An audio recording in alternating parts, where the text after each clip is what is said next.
بسم الله الرحمن الرحيم إن الحمد لله نحمده ونستعينه ونستغفره ونعوذ بالله من شرور أنفسنا ومن سيئات أعمالنا من يهده الله فلا مضل له ومن يضلل فلا هادي له وأشهد أن لا إله إلا الله وحده لا شريك له وأشهد أن محمدا عبده ورسوله. Восхваляем Всевышнего Аллаха Субханаху ва Тааля, который достоин наших похвал. К Нему обращаемся за помощью, и у Него просим прощения за совершенные грехи, и к Нему прибегаем от зла наших душ и наших дурных поступков. Тот, кого Аллах Субхану ва Тааля наставил на истинный путь, то никто не ведет его в заблуждение. Тот, кого Аллах Субхану ва Тааля ввел в заблуждение, то никто не сможет наставить его на истинный путь.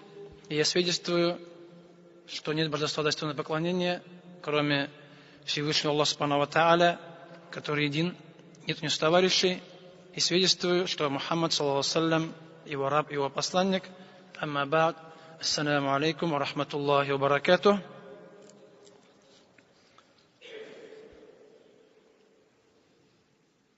Всем известно, что ислам, он основывается, в первую очередь, на Коране, на словах Всевышнего Аллаха Субхану ва Тааля, а также на сунне посланника Аллаха, саллаллаху алейхи ва саллям, которое является как дополнение, как разъяснение Корану, поэтому они идут вместе.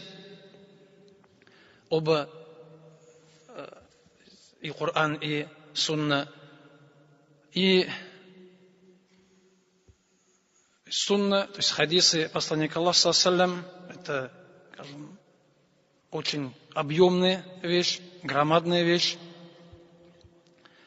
И мы знаем, что имеется множество сборников хадисов.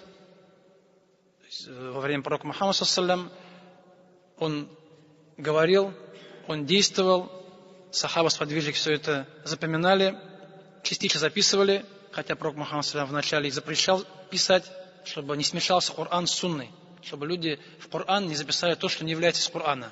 Потом впоследствии было разрешено записывать, и там некоторые сахабы, у них были свои, не сказал, что листы бумаги, там уже не было бумаги практической, но были записи хадисов. В основном они полагались на свою память, запоминали, потому что в те времена в Мекке, в Медине почти мало кто умел читать и писать, но поэтому у них, наверное, память была хорошая, запоминали многие вещи с первого раза и прочно, навсегда.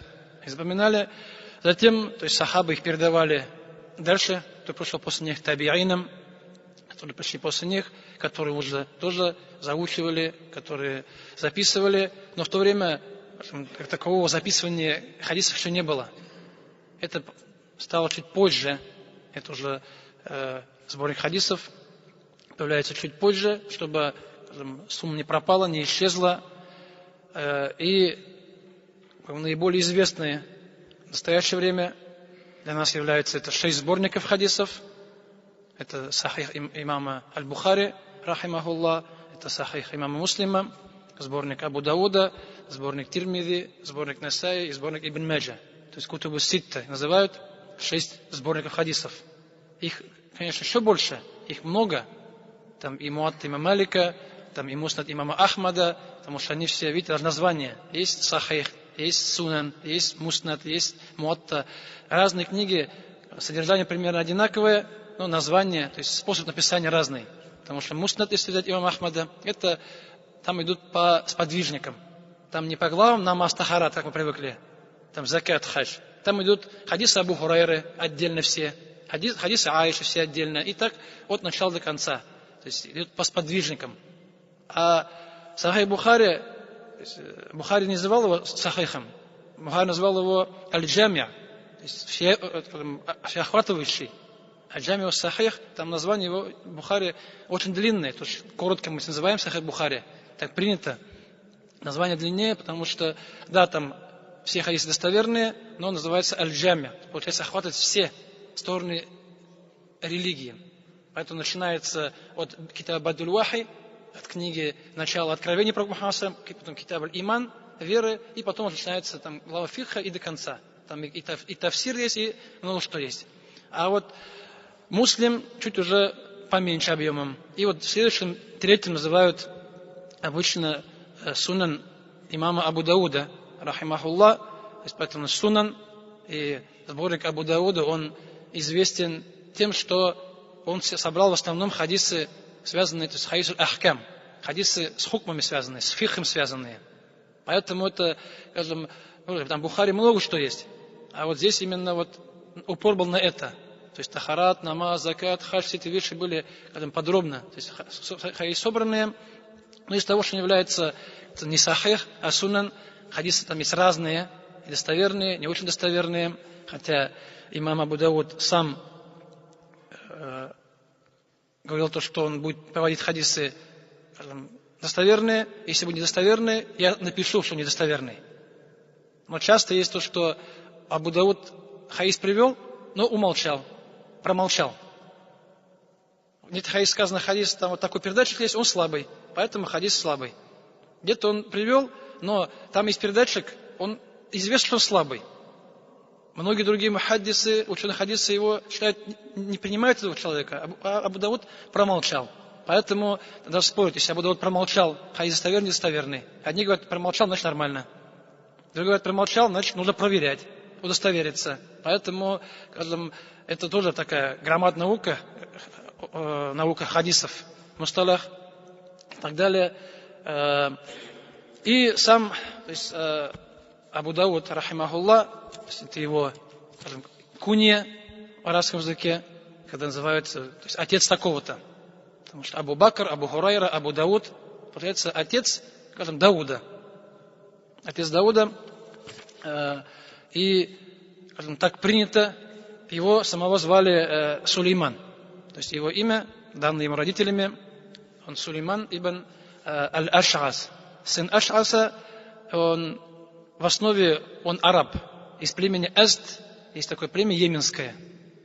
Он является арабом с рождения, но он родился в Сиджистане. Поэтому называют Абу Дауд Ас-Сиджистане. Сиджистан это, скажем, такой, ну, раньше же другие были эти разные названия, там, может, этих районов, местностей, когда не было стран, как в настоящее время, не было границ, там были названия, это Сиджистан, это вот примерно, скажем, где вот современный Иран, то есть в сторону там, Афганистана, Пакистана, в тех краях. Район, где, в принципе, жили вроде арабы жили изначально, но туда переселились, и он там родился. Поэтому он родился там, где живут не арабы, поэтому иногда говорят, что все авторы 6 сборников, они были не арабами. Ну, Бухари же он Бухари, то есть он же перс, там, и тогда начинаешь там Тирмизи, там город Тирмиз, так ведь, на современный Узбекистан на границе. Насай это, скажем, Ашхабад, город, старое название Ашхабада, Ан-Наса был когда-то. Ибн Маджа, он, это, получается, Каспийское море, где вот современный Иран. То есть, получается, там, где практически там, ну, муслим, он Ибн Хаджадж, ну, вот, в общем, получается, там большинство были не арабами, но из-за того, что родились часто там, где живут не арабы. А на самом деле, вот Абу Дауд был, скажем, арабом, один из многих. Остальные, и Бухари, там, и Тирмизи, и Ибн Маджа, остальные были не арабами по происхождению. Но, альхамдулилля, они послужили исламу, потому что оставив такие известные, громадные сборники хадисов. Родился Абу Дауд в 202 году по хиджре. Ну, обычно так принято у нас же. То есть, именно по хиджре, с момента переселения пророка Мухаммада из Мекки в Медину, 202 год. То есть, получается примерно через 190 лет после смерти пророка Мухаммада. Как раз в это время уже, скажем, потому что Бухари родился чуть раньше, они все примерно жили в одно время. Все эти авторы 6 сборников примерно были, скажем, современниками и часто даже друг у друга учились. Там, или друг друга видели, там, или вот, ну, в те времена ученые. Поэтому известно, как мухаддис собирал хадисы, ну, как обычно же, ребенок рождается в те времена, он получал знания или же у родителей, если они были знающими людьми, если нет, то кто-то там сидел в мечети, преподавал уроки, брали уроки у него, заучили Коран, потом потихоньку брали остальные знания, а уже впоследствии Абу Дауд, ну, так же, как и почти все ученые того времени, он, скажем, объехал, скажем, практически, можно сказать, весь исламский или половину исламского мира. Потому что они же ездили для получения знаний. То есть нужно было куда-то поехать, потому что ученые жили каждый в своем городе. К нему поехать, у него посидеть, послушать знания, записать хадисы, скажем, одному, другому, третьему, потому что в одном городе был не один, там был десятки были иногда ученых. Поэтому Абу Дауд, скажем, посетил, скажем, и Аш-Шам, то есть Сирию, Ближний Восток. Он посетил и Египет, поехал, Миср, получать знания. И понятно, что Мекка, Медина, что эти уже города обычно посещаются. То есть Ирак, то есть получается вот те края, там Багдад, Куфа, вот все эти вот города, вот эту область получается уж. Вот Ирак современный, то есть Сирия, вот современная, вот Саудовская Аравия, Аравийский полуостров, вот этот край он объездил. Тут месяц, там несколько дней. У этого ученого, другого ученого даже рассказывают, что он приехал в Куфу там, или в Багдад, там ученых было десятки, сотни, но он только кого-то видел, но знаний не получал, хотя были очень известные ученые. Сел у другого ученого, месяц посидел, почему-то уехал в другой город, там уже немного поучился у кого-то, и то не у всех. Не у всех. И, скажем, учился, скажем, очень больших, сильных ученых того времени. То есть был учеником имама Ахмада ибн Ханбаля, которого, скажем, он его называют и мухаддисом, и факихом, и иногда его не входит вообще в фих. Говорят, что имам Ахмад только хадисы. Фих ему не касается. Поэтому некоторые 3 масхаба упоминают, кроме имама Ахмада, из-за того, что он слишком сильно собирал хадисы. Имам Абу Дауд у него получал знания. Был такой ученый Яхья ибн Ма'ин, тоже известный мухаддис именно того времени. Там Исхак ибн Рахавейх, Али аль-Мадини и так далее. Там очень много имен. Они, иншаллах, часть из них мы все равно будем поминать, чтобы, скажем, мы, скажем, не только, скажем, сахаба, да, знали, чтобы мы сейчас знали некоторых и других ученых, которые жили после них, которые именно передавали хадисы. Потому что их очень много. Просто всех там трудно запомнить, но какие-то именно часто повторяющиеся, наиболее известные имена все равно хоть немножко были на слуху, что где-то, можно сказать, что где-то я слышал, да, об этом имени, где-то оно уже упоминалось. Потому что чем чаще упоминается, тем больше остается в памяти. И Абу Дауд собрал свой сборник хадисов. В настоящее время в нем 5276 хадисов. 5276 хадисов в настоящее время записано вот в этой книге. Получается такая вот, есть том, нормальный том сам по себе, да, эта книжка. Но он их выбрал, сам советую, что выбрал из 500 тысяч хадисов. То есть 500 тысяч хадисов, из них, получается, вот сливки, да, собрал, выбрал. То есть, поэтому в те времена это было нормой. 500 тысяч, 300 тысяч. Имам Ахмад говорили вообще альфу альфин. 1000 хадисов. Это миллион. Имам Ахмад знал наизусть миллион хадисов, говорили. Но в то время не было слова миллион у арабов вообще. Поэтому говорили альф-альф. То есть тысячи говорили они, арабы. Потому что миллион слов не знали в те времена. Но хадисов, конечно, человек скажет, что откуда 100 хадисов, так миллион, да? Здесь вот Абу Дауд только 5000. Там в Бухаре их, если посмотреть, 7000 по цифре, но их всего 2500. В Бухаре он часто хадисы или несколько раз упоминал, или же резал. Второй хадис, он его порезал на 5 частей, и каждый приводит в своем месте. Поэтому получается вроде 7000 хадисов, как будто бы, да? Ну, это полный сборник. У нас же нет перевода полного сборника. У нас обычно переведен только краткий, сокращенный вариант Бухари у нас переведен. Не сам оригинал полностью. Поэтому, когда там цифры, может, другие совсем, можно сказать. Нужно понимать, что пока еще Бухари весь от и до, как он есть в оригинале, на русский язык не переведен. Есть там Мухтасар Зубейди, вот его перевели. Сокращенный вариант Бухари. Поэтому, но, видите, у Абу Дауда 5000 хадисов, у Бухари 2500, 2700 примерно там, да. А все остальные, получается, что 5000, 7000, это еще вот они одно и то же. То есть, или куски одних и тех же хадисов. Поэтому выходит он как будто даже больше по хадисам. Муслим тоже хадисов много он приводил, тоже, получается, без повторов. И в те времена вот, 300 тысяч хадисов знать, 500 тысяч хадисов, миллион хадисов, 700 тысяч хадисов, это было нормой. Но хадисов на самом деле, как таковых, меньше. Просто в те времена, если хадис, текст есть хадис сам, слова пророка Мухаммада салям, или же его действия, которые сахабы передали. А есть цепочка передатчиков, иснад хадиса. Вот таких снадов их же получается много. Поэтому слова одни и те же, а цепочек 10 штук. Уже для нас это один хадис, а для них это 10 хадисов. И все 10 не знали. Все эти цепочки. Получается, там, и вот там один хадис может быть там 20-30 цепочек. Там разные ученые там, меняются местами. И получается, там набирается то, что один хадис, там 50-100 там вариантов, да. И таким образом набирается 300 тысяч, 500 тысяч. И их называли, таких людей, обычно хафизами. Хафиз ибн Хаджар. Получается, уже там он, как минимум, сколько там, сотни тысяч хадисов знает. Уже сразу, автоматом. То есть не меньше. Поэтому уже определяется. Слово хафиз, значит, он знает там 300-500 тысяч. Как минимум. Меньше уже знает, уже так не называют. Уже были свои названия. И то, что книга перед нами, то, что книга в наше время есть, осталась, ее читают, ее, скажем, даже переводят так, там, на русский тоже пытались переводить, да, там в Казани пытались, но, насколько я помню, там перевод такой немного. То есть с точки зрения русского языка там не очень красиво вышло. Там кто-то больше издали там без проверки на русский язык, там есть какой-то том, да, он встречается. То есть там, ну, не по-русски часто, да. То есть перевод некрасивый, не русский. Как будто там перевод немного компьютерный получается, что ли, скажем, как будто Google переводил. Смотришь, читаешь. То есть поэтому даже смеяться хоть вроде хадис, вещь серьезная, а, скажем, смешно, потому что, скажем, как будто анекдот. То есть вот такая вещь есть, скажем, у нас. Поэтому такого, чтобы красивый, хороший перевод Абу Дауда, скажем, не было. Бухари там есть, так у нас, да, понятно, да.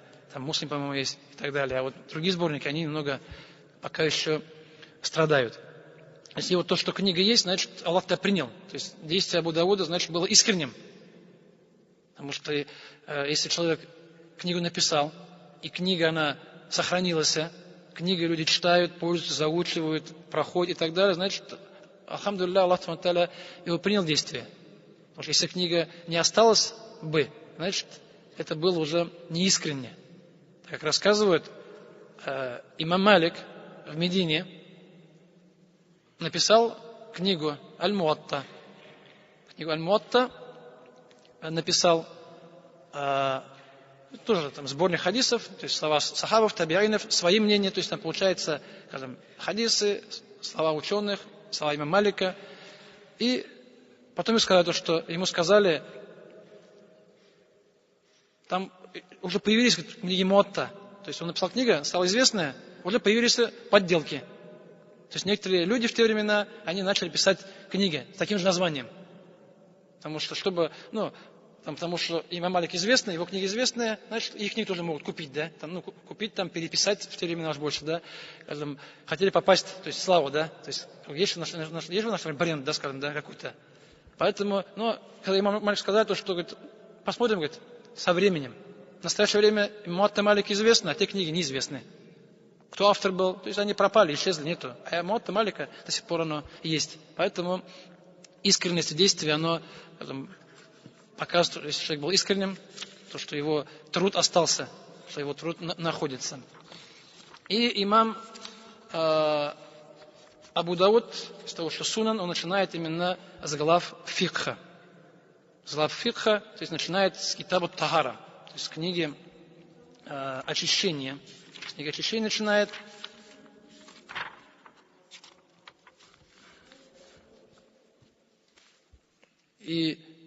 А имам Малик начинает с намаза. То есть, потому что у ученых было, что важнее, чистота или, то есть, сам намаз или же время намаза, да, там, получается. Хотя же чистота это условие намаза. Потому что мы знаем, что намаз не принимается, если человек будет без тахарата, так вот, если человек будет там без гусля, если у него одежда будет с неджисом, там, если место чтения намаза будет грязное, неджис. Поэтому чистота это одно из условий того, чтобы намаз человека был принятый. Чтобы Аллах принял, поэтому многие, то есть книги фикха начинаются, вроде намаз важнее, но намаз без этой главы, он намазом не будет. Будет просто, скажем, будет физкультура, скажем, да. То есть действие есть, потому что Аллах требует, чтобы был тахарат. Если человек стоит на намаз без тахарата, он же стоял, руку делал, сажда делал, все сделал. То есть внешний намаз есть. Но Аллах СУБХАНАHу требует, чтобы были и руку сажда, чтобы тахарат еще был придачу вместе. Поэтому, если нет тахарата, значит, эти действия не было намаза. Это просто впустую. Поэтому нужно делать, как Аллах требует от нас. Поэтому и книга Тахара обычно идет. Чистота до намаза. Потому что это, скажем, как вступление, да, к намазу. Без этого потом уже намаз ты не прочитаешь. А там много действий входит. Так ведь. Там может и сам тахарат, и гусуль, и таяммум там входит, и там виды наджиса входит, там и вода входит, там и адабу туалет и все остальное. То есть там много-много вещей. Поэтому китабу тахара, книга очищения. И первая глава в этой книге, обычно большая эта книга, а уже идут там, обычно баб называют, баб главы, да, разделы в этой книге. Бабу тахалли инда кадай хаджати. Глава уединения во время справления нужды. То есть начинается именно с туалета. Абу Дауд начал хадис именно с этого раздела, глава уединения, то есть справление нужды человеку одному. То есть вдали от взглядов людей. حدثنا عبد الله بن مسلم بن قعنبي, то есть Абдулла ибн Маслама ибн Канаб аль-Карнаби, учитель Абу Дауда, известный ученый. حدثنا عبد العزيز يعني ابن محمد عن محمد يعني ابن عمرو عن أبي سلمة, известный ученый фикха в Медине. То есть в Медине во время табиин были фукаха саба, 7 факихов. Так вот, 7 человек, которые были известны как факих. Там сразу называют фукаха саба. И перечисляются имена здесь. Вот Абу Салама, он один из них. Ан аль-Мугир ибн-Шу'бата, то есть сподвижник. Мугир ибн Шу'ба, известный сподвижник. Анна Наби саллаллаху алейхи ва саллям кана иза захаба аль-мадхаба аб'ада. Он сказал, что пророк саллаллаху алейхи ва саллям, когда уходил справлять нужду, аб'ада, удалялся. То есть был ба'ид, был далеко от взглядов людей, то есть не справлял нужду возле людей. И здесь нужно понимать то, что во время пророка Мухаммада саллям в начале у них не было туалетов. То есть возле дома, как мы привыкли, не было туалета. Все справляли нужду где-то, скажем, среди деревьев или там уходили далеко. Поэтому в те времена, скажем, для них это даже было проблемой. Проблемой, потому что нет туалета еще, пока не начали строить туалеты возле домов. Поэтому если нет туалета, нужно куда-то уходить, так ведь. Вот когда мы же выезжаем в поле, там, да, куда-то в лес выезжаем, там нужно отойти, чтобы люди тебя не видели. Поэтому, тем более, там уже мало мест, где леса бывают. Обычно там город, тогда пески, может быть. У нас там, где там овраги, там, да, лес, там деревья и так далее, можно скрыться. Поэтому даже в Медине сахаба, мужчины, женщины, они все, скажем, куда-то ходили. И часто ходили там по ночам. Но, как говорит один шейх, то, что ходили редко, потому что мало кушали, поэтому мало ходили. Потому что мы сейчас же много кушаем, поэтому часто ходим. И в этом милость, то, что они мало ели, и мало приходилось ходить из-за этого. И там даже есть хадис, то, что женщины ходили по ночам, не днем, то есть ладно, мужчин, там женщины по ночам ходили, чтобы справить нужду. И это потом впоследствии только уже в Медине возле домов начали строить туалеты. И стало проще. Поэтому здесь уже... И если уж нет, есть туалет, значит, человек все скрыт, его не видно. Получается, он уже уединился. Это уже легко. А если нет туалета, это в поле, в лесу, значит, нужно скрыться от взглядов людей, в особенности, если человек справляет большую нужду. Потому что же, когда человек мало нужды уже, там, в принципе, уже человек может стоя сделать, скажем, да? А тут же сесть нужно. Здесь, получается, во-первых, и человек оголяет свой аврат, нужно штаны снимать. Значит, получается, и аврат показывать нельзя. Первая проблема. Вторая, получается, уже, когда человек справляет нужду, некрасиво же. Поэтому там, в принципе, и запах, там и все остальное. Поэтому еще уходили подальше в те времена. Поэтому Мухаммад салям, то есть никогда не справлял нужду, особенно большую, то есть возле людей. Он удалялся. Удалялся, скажем, сейчас, альхамдулилля, есть туалет, не нужно далеко ходить. У нас дома тогда, скажем, да, то есть в шаговой доступности. Там сбегать не проблема. И другой такой же хадис. حدثنا مسدد ابن مسرحد, также один тоже учитель Абу Дауда, тоже очень известный шейх, он учитель Бухари, там и так далее, там приводятся, да, хадисы. أخبرنا عيسى بن يونس حدثنا إسماعيل بن عبد الملك عن أبي الزبير عن جابر بن عبد الله сподвижник Джабир ибн Абдуллах رضي الله عنه أن النبي صلى الله عليه وسلم كان إذا أراد البرازة, то есть он говорит то, что пророк صلى الله عليه وسلم, когда он хотел пойти справить нужду, то есть имеется даже справить большую нужду, инталака, он уходил от людей, хатта ля яраху ахадун, так что его никто не видел. Когда он хотел справить нужду, уходил, скрывался, где-то там уходил, и никто его не видел, так, чтобы его не видно было. То есть, поэтому Мухаммад салям, скажем, особенно здесь барас имеется в виду, скажем, имеется в виду сначала место само по себе, куда ходили. То есть, барас это открытое место. Потом, значит, называть место, назвали то, что там выходит из человека, назвали именно, скажем, то есть, шел справить большую нужду, уходил далеко. Потому что, опять-таки, как сказать, то, что не было туалетов, нужно было уйти далеко, скрыться от взглядов людей, поэтому это вот, скажем, один из, скажем, адабов справления нужды, то, что человек должен справлять нужду, скажем, не возле людей, скажем, закрываться, да, скажем, удаляться от людей, потому что аурат, то есть показывание аурата, то есть получается, скажем, область между пупком и коленами, вот эта область, она аурат. Аурат означает место, которое никто не должен видеть. Вещь, которая, то есть, скажем, не папа, так, не мама, там, если там человек, там мальчик, да, то есть даже отец, там, да, даже твой ребенок это не можешь видеть, да, скажем, понятно, если ребенок не понимаешь еще, да, если ребенок понимаешь, что такое. Поэтому, скажем, ни родители там, ни дети, это все, это запрещено. Только между мужем и женой нет аурата. А между остальными людьми есть аурат. Поэтому есть хоть справление нужды, скажем, хоть там баня, хоть купание, все остальное, это уже все это вытекает. То, что, скажем, вопрос аурата, он харам, запрещено. Его открывать, показывать. Скажем, поэтому даже когда говорят то, что справление нужды, это же вынужденный человек. Поэтому же вынужденное снимание штанов. Поэтому, скажем, если бы это не нужно было, человек не имел права показывать. И в любом другом месте, если нужно, человек открывает только именно по нужде, по необходимости. Нет необходимости, значит не открываешь. Есть необходимость, то открываешь аурат.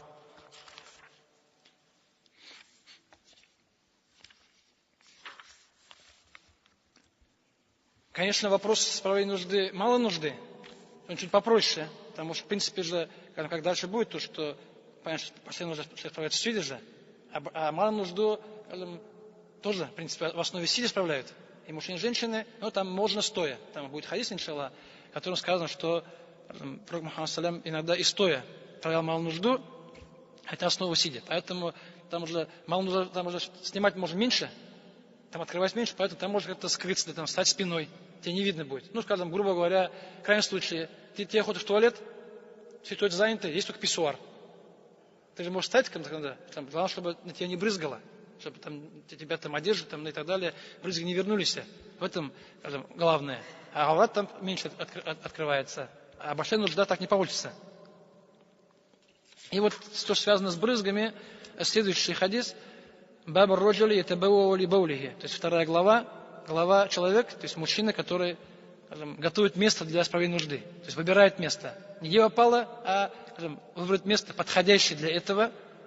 Опять, скажем, по тем меркам, когда, скажем, или нет туалета, или человек находится вне туалетов, потому что когда туалет есть, там же нет, там все уже готово. Ничего выбирать не нужно. حدثنا موسى بن إسماعيل передал Муса бин Исмаиль أخبرنا حماد ибн Салама, тоже один Хаммад ибн Салама, известный мухаддис, Ахбарана Абу Тайях, который Зайд, то есть его имя, то есть куни есть, а имя то есть, спорное, хаддасани шейх. Мне рассказал один шейх. Это вот идут имена, а есть нет имени. Просто шейх. Шейх это в наше время называют ученых, так ведь?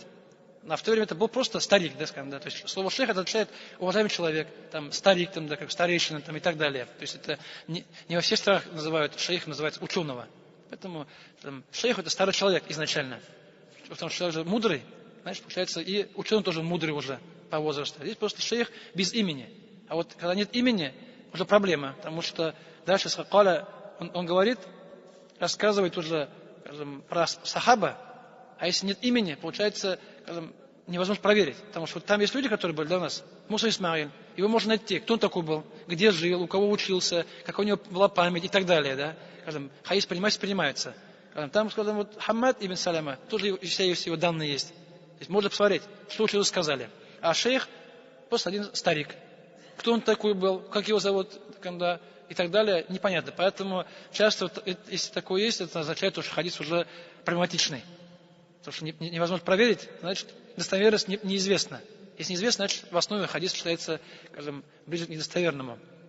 Каля сказал, «Лямма кадима Абдуллах ибн Аббас аль-Басрата», когда Абдуллах ибн Аббас, известный сподвижник, приехал в город Аль-Басра, то есть город Басра, Куфа, это юг современного Ирака. То есть на юге Ирака города. Факан юхаддиту, и он передавал хадисы ан Аби Муса, со слов Абу Муса Аль-Ашари, тоже известного сподвижника, то есть рассказывал хадисы другого сподвижника. Один сподвижник рассказывает хадисы другого сподвижника. Факатава Абдуллах или Абу Муса, и Абдуллах ибн Аббас написал письмо Абу Муса радаллаху анху, яс'алуху ан ашья, который спрашивал о этих вещах. Получается, что не знал, видишь, они между друг другом делились знаниями. Как были далеко, писали письма, отправляли письма, чтобы он ему сообщал.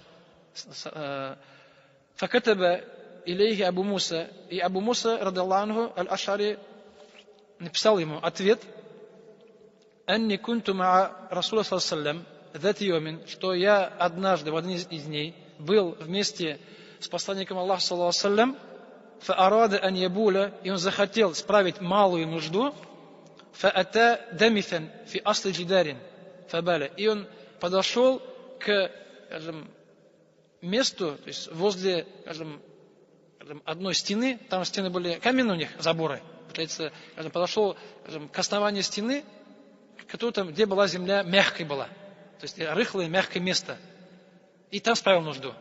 То есть там стоит стена, получается, там не камни, а песок там, да, там что там именно такое, мягкая земля, которая, то есть брызги обратно не уходят, и там справил малую нужду. Фуммакаля затем сказал: «Ида арада ахадукум, если один из вас пожелает, захочет, ан ябуля, справить малую нужду, фальертет либо улихи модем, пусть ищет для этого подходящее место». Хочешь справить нужду малую, значит, получается найти место там, где, скажем, будет не жестко, да, где будет мягко, чтобы брызги не попали тебе на одежду. Надо, получается, справить нужду, чтобы у тебя, скажем, одежда, там обувь осталась сухой. Потому что если будет одежда потом если будет наджис, капли мочи на одежде или на обуви, намаз будет нельзя будет, пока ты не помоешь, не стерешь. Наджис препятствует совершению намаза. И хотя сам по себе вот хадис, очень говорят, что хадис, он из-за того, что там есть шейх просто, безымянный человек, неизвестный человек, который проверить невозможно, хадис с точки зрения иснада, цепочки слабый, но по смыслу правильный. Поэтому вот в наше время, конечно, у нас были туалеты деревенские, там же, в принципе, все вниз уходило. А сейчас у нас унитаз, там же все опять капает, поэтому сейчас стало сложнее, потому что там уже он же плотный так ведь, там металлический, керамический, там уже брызги-то все равно попадают, отлетают. И, конечно, не хочу, чтобы у вас потом проблемы были из-за этого. Но часто некоторые братья приходят, там они туда туалет эти боятся, потому что там, где-то, скажем, обычно ничего не видно же. А так, иногда кажется, там свет упадет там, и так далее, там и видно там такие, да, то есть микробрызги. И человек потом начинает там уже ноги шире так получается, и все остальное. Это уже тоже проблема начинается. То есть нужно быть осторожным, но не слишком осторожным. Потому что, то есть, васваса есть, да, есть научения, которые, это уже болезнь. Иншаллах, там тоже будет, вот, есть хадисы, там будет, да, про васваса там, иншаллах, будет отдельный, там, иншаллах, поменим эту вещь. Поэтому вот здесь правильно то, что цель, чтобы у тебя осталась одежда чистая после исполнения нужды. Поэтому выбирай место, чтобы брызги не попали на тебе, на твою обувь или на твою одежду, там, брюки, штаны и так далее. И могут тут сказать, что хадис слабый, да зачем тогда его объяснять? Но хадис же слабый, может он для нас, а может это его потом найдет его там, да, другие там, да, версии хадиса и докажут, что он достоверный. Поэтому любой хадис, он всегда говорим слабый, и он объясняет, потому что смысл же правильный, смысл хороший. Поэтому мы не говорим, что, скажем, Мухаммад просто, может, такие слова не говорил, возможно, но, скажем, основу ислама показывает, что эта вещь, она правильная. Поэтому хадис слабый, смысл достоверный, смысл правильный. И также вот там проблема, то, что Мухаммад сам же справил нужду, скажем, основной забор такой. Получается, когда стоит забор, я подошел, там пописан забор, да? Это же некрасиво такой, это же вред человек наносишь. Поэтому как просто мог нанести, так, скажем, да, справить малую нужду, скажем, это чужое имущество. А чужое имущество портить нельзя. Даже таким образом. Сейчас люди внимание не обращают так, да, там, в наше время. А это уже получается же неджис. Получается, там ты грязно сделал, да, там, плохо сделал. И тут говорит то, что это, скажем, забор там был старый уже, разрушенный, полуразрушенный, ничей был уже. Кто-то говорит то, что, скажем, он там чуть там не забор сам там, а забор не расстояние было, скажем, поэтому, скажем, такие вещи тоже разбираются.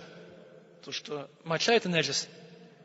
То есть человеческая моча это неджис, это единогласно, бесспорно. Поэтому, скажем, справить нужду, скажем, на чьё-то место, там, да, чьей территории, там, да, сделать неджис, это уже, получается, запрещено. Это вред человек наносит. А тоже будут хадисы по этому поводу дальше.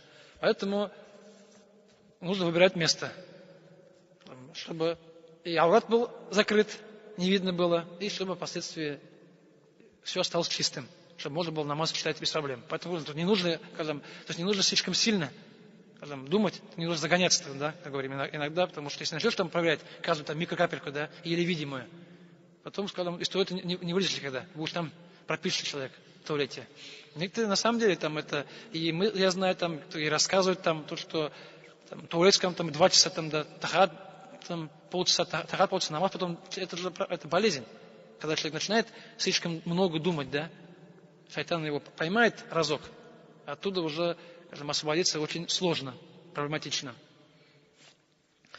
Бабун, 3 глава, «Ма якулю раджулю ида дахаля аль-халя».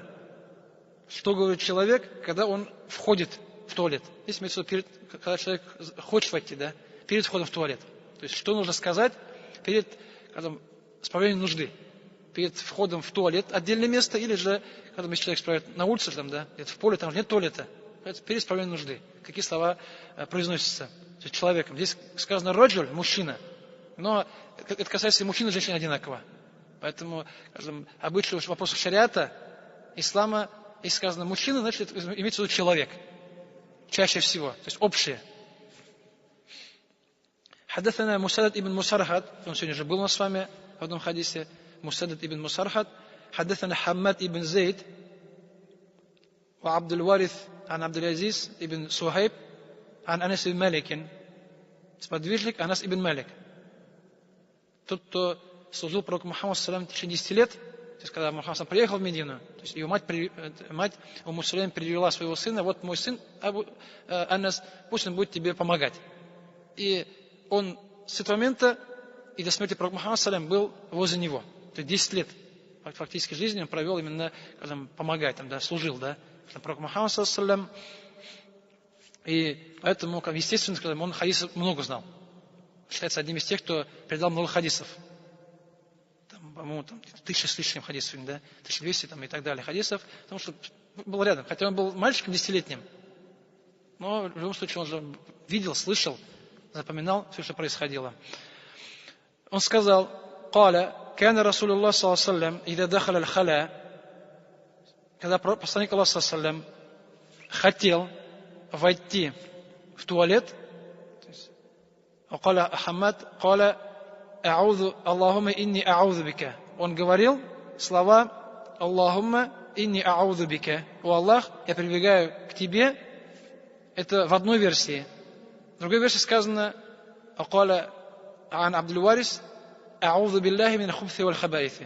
من الخبث والخبائث. То есть здесь получается, то есть там Аллахумма есть и нет в начале. То есть Аллахумма инни а'удhu бика или просто а'удhu бика.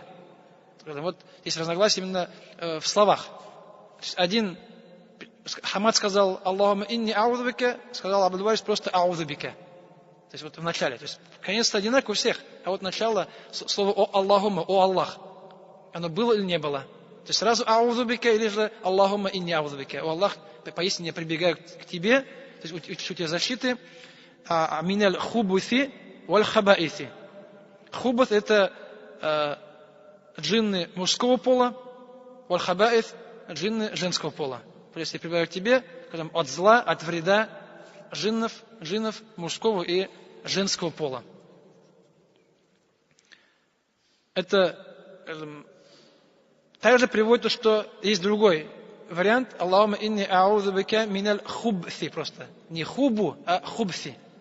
Они оба есть. Поэтому вы, если в книге будете читать разные, да, переводы, там где-то может, где-то там, где зикр, там, и так далее, там может быть где-то, харакат может разный быть. Или хубуси, или же хубси. Там или дам, или сукун, да. И поэтому смысл меняется уже. То есть один харакат, если хубуси это джинны мужского пола, а хубси это получается просто зло, вред. Получается там от джиннов нету. А вот хабаев это от джиннов. В любом случае, Пророк Мухаммад саллям делал дуа. Дуа перед тем, как войти, если, скажем, если туалет, если дверь есть, получается, перед входом в туалет нужно эти слова сказать. Если же, получается, человек где-то находится в поле, в лесу, и нет туалета, там уже, когда человек уже собрался снимать брюки, да, штаны. Получается, сделал дуа, потом начинаешь уже, скажем, садиться и снимать штаны, чтобы справить нужду. Вот перед этим, получается, перед твоей нужды дуа сказать, то есть там еще, здесь нет слова бисмилля. В некоторых других сборниках приводится бисмилляхи. Аллаху меня аузу мин хубсил хабаис. Здесь у Давуда нет слова бисмилля, не сказано. В других сборных хадисов он приводится с бисмилля, поэтому говорим бисмилляхи, там, если полный вариант полностью, да, обычно Аллахума, бисмилляхи, Аллахума инни аузуки мин хубси валь хабаис. Это дуа, каждый мусульманин должен знать.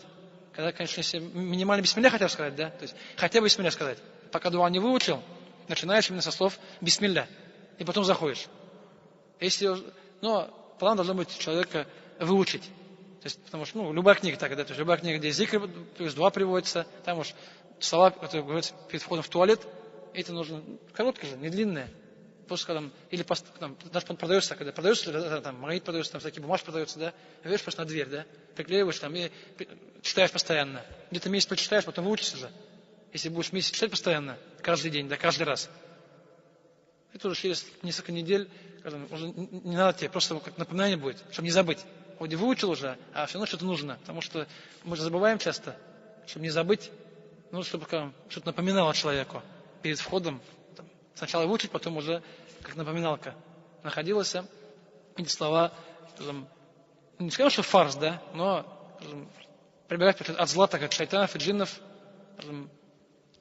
необходимо, потому что, скажем, эти хаушуш, что это же место, где они находятся, где живут, место их обитания, место их нахождения. Поэтому заходишь ты в их мир, заходишь, поэтому и только Аллах может помочь от их вреда. То есть, и мы просим Аллаха, чтобы Аллах нас защитил, помог именно этими словами.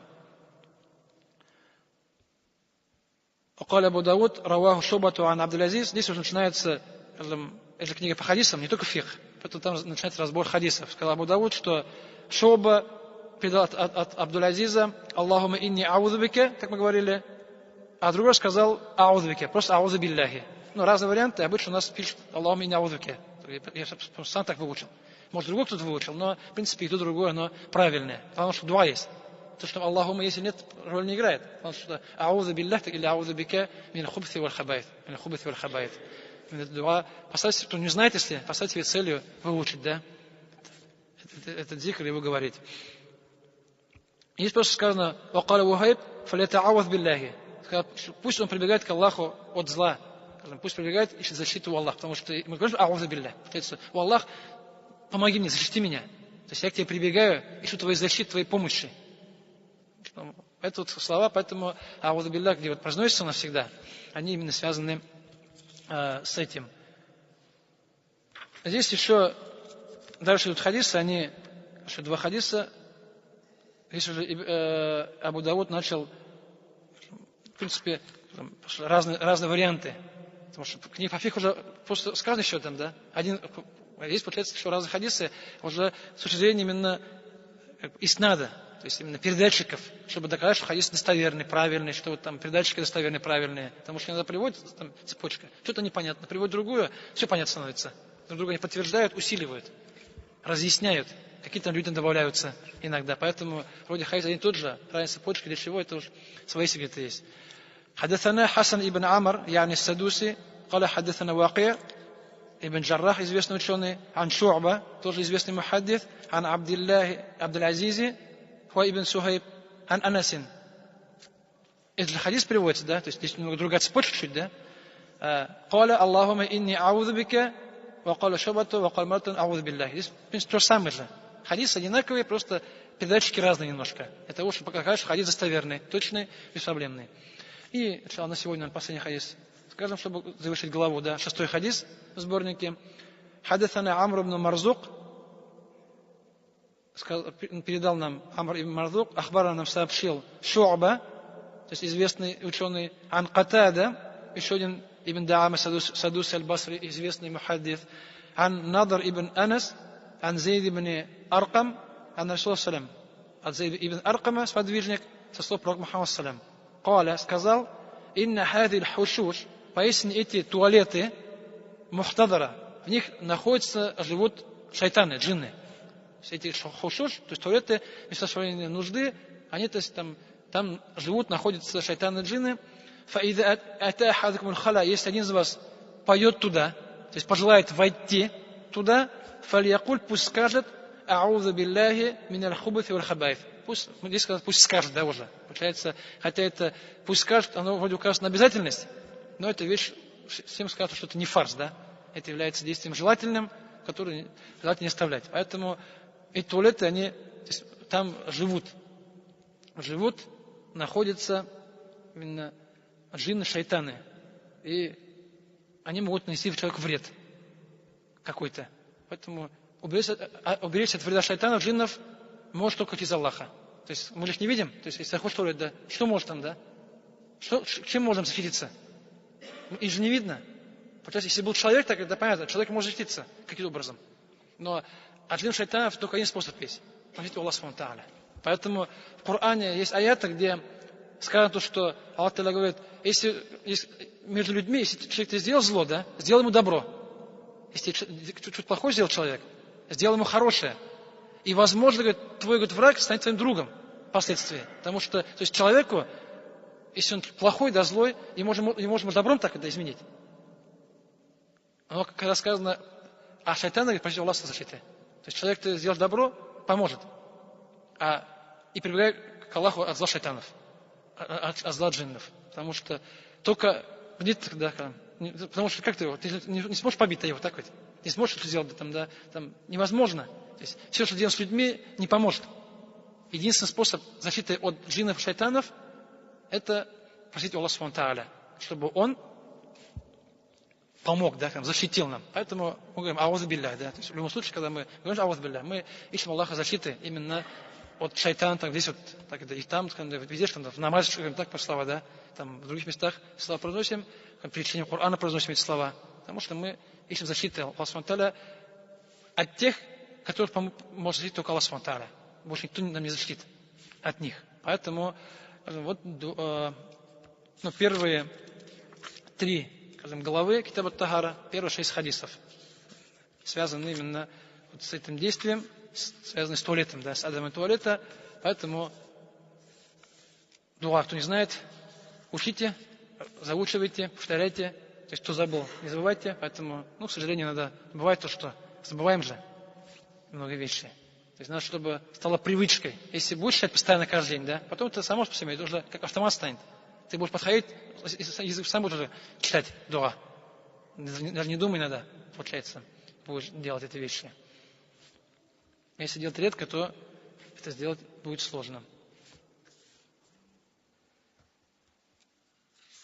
На этом сегодня остановимся. Если вопросы есть, поэтому с этим связанные. Потому что тема туалета, там еще она только началась, в принципе, там еще будет, много хадисов будет. иншаллах, на будущее. Субханак Аллаху бихамдик, нашхаду ан ла илляха илля анта, астагфирука ва атубу илейк. Ассаламу алейкум ва рахматуллахи ва баракатуху.